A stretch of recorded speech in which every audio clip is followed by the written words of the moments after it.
വളരെ എളുപ്പത്തിൽ തയ്യാറാക്കാൻ പറ്റുന്ന ഒരു അടിപൊളി പരിപ്പ് കറിയാണ് കേട്ടോ നമ്മളിപ്പോൾ റെഡിയാക്കാൻ പോകുന്നത്. നമുക്കത് ചപ്പാത്തിക്ക് ചോറിനൊക്കെ കൂട്ടാൻ പറ്റുന്ന നല്ല അടിപൊളി പരിപ്പ് കറിയാണ് കേട്ടോ. നമുക്കിത് അധികം സമയമൊന്നും വേണ്ട, 5 മിനിറ്റ് കൊണ്ട് നല്ല നീറ്റായിട്ട് സൂപ്പറായിട്ട് നല്ല പരിപ്പ് കറി ഉണ്ടാക്കാം കേട്ടോ. അധികം ഇൻഗ്രീഡിയൻസ് ഒന്നും വേണ്ട, തേങ്ങ ചേർക്കാത്തൊരു പരിപ്പ് കറിയാണ് നമ്മളിപ്പോൾ ഉണ്ടാക്കാൻ പോകുന്നത്.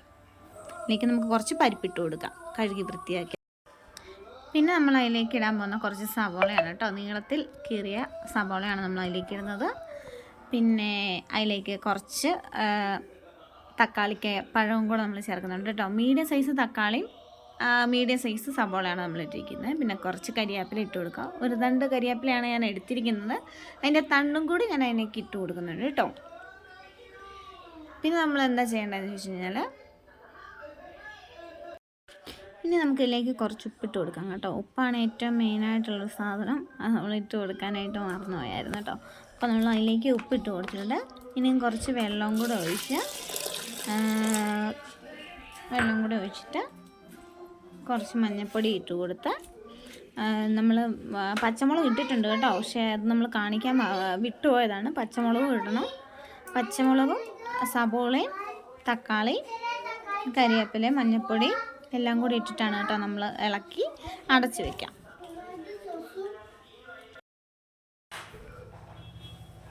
ഇനി നമുക്ക് ഗ്യാസ് കത്തിച്ച് കുക്കർ വയ്ക്കാം കേട്ടോ. അടുപ്പിലേക്ക് വയ്ക്കാം. 3 വിസിലാണ് ഇതിന് വേണ്ടത്. അപ്പോൾ നമുക്ക് ഹൈ ഫ്ലെയിമിൽ ഒരു വിസിലടിക്കുന്നിടം വരെ വയ്ക്കാം, ലോ ഫ്ലെയിമിൽ 2 വിസിലടിക്കട്ടെ കേട്ടോ. അതുവരെ നമുക്ക് വെയിറ്റ് ചെയ്യാം.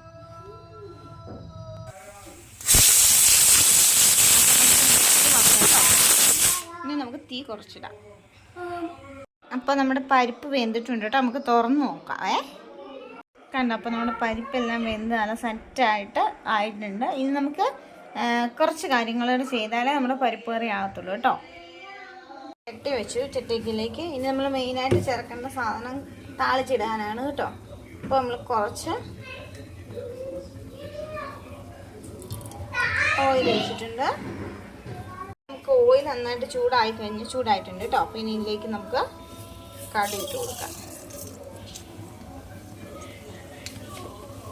കടുക് പൊട്ടിട്ട് കേട്ടോ, കടുക് പൊട്ടിയിട്ടുണ്ട് കേട്ടോ.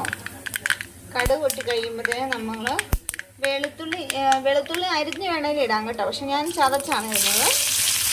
പരിപ്പായതുകൊണ്ട് വയറിനൊക്കെ പ്രോബ്ലം ഉണ്ടാകാതിരിക്കാൻ വേണ്ടിയിട്ട് നമ്മൾ വെളുത്തുള്ളി ചതച്ച് വെച്ചിട്ടുണ്ട് കേട്ടോ.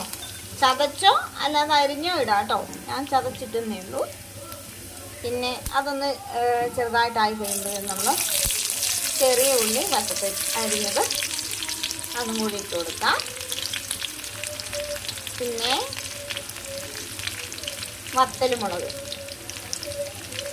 വത്തൽമുളകും കൂടെ നമുക്ക് ഇട്ട് കൊടുക്കാം കേട്ടോ.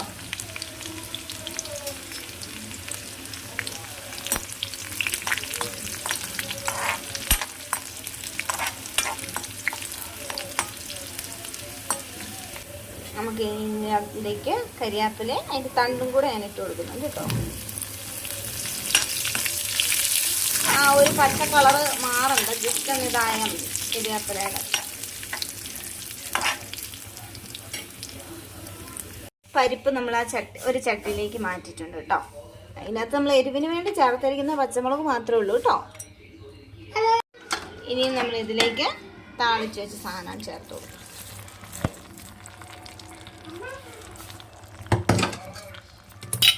അപ്പം നമ്മുടെ പരിപ്പ് കറി റെഡി ആയിട്ടുണ്ട് കേട്ടോ. കുട്ടികൾക്കൊക്കെ വളരെ ഇഷ്ടപ്പെടുന്ന രീതിയിലുള്ള എളുപ്പത്തിൽ തയ്യാറാക്കാൻ പറ്റുന്ന പരിപ്പ് കറിയാണ്. എല്ലാവരും തീർച്ചയായിട്ടും ട്രൈ ചെയ്ത് നോക്കണം കേട്ടോ.